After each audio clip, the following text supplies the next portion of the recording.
आज म इमलीको अचार बनाउन जाँदैछु। पहिला म सिसाको भाँडो धोएर टक्क राख्छु है। म इमलीको अचार बनाउन जाँदैछु।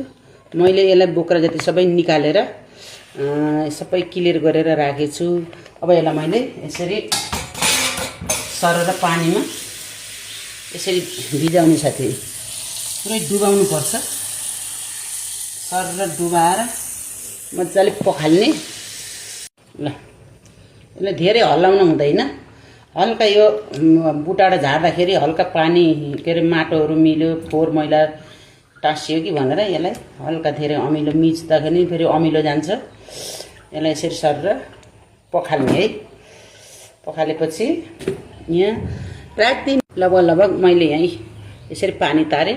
अब यो पानी चाहिँ फाल्दिनु साथी। यो धोको पानी सर फाल्दिनु।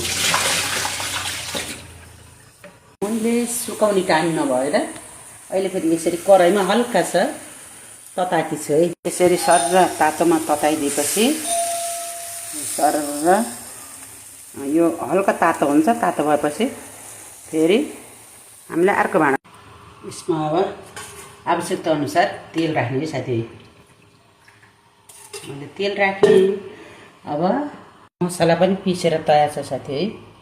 सेतो सर्सी, तोरी जे राख्ने हुन्छ दुईटामा एउटा, अनि जिरा, मेथी 1 चम्चा यसरी बेसार राखेँ।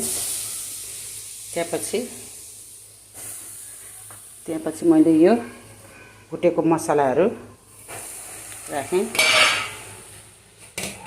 त्यहाँपछि हल्का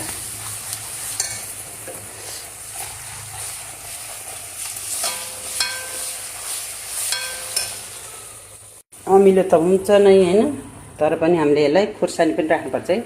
चटपटे चट्ट अमिलो भएपछि त पिरो पनि त हुनुपर्यो साथी। त्यही स्वादअनुसारको फेरि नुन पनि मैले राखेँ 2 चम्चा हैन।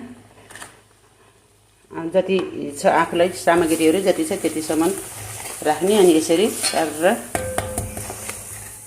पकाउने। यसरी पकाएपछि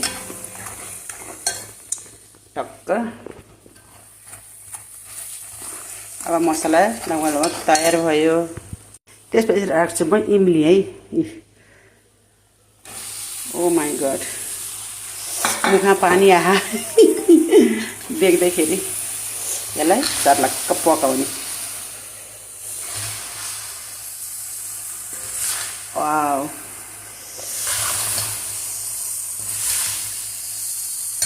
लगभग तयार हुन्छ।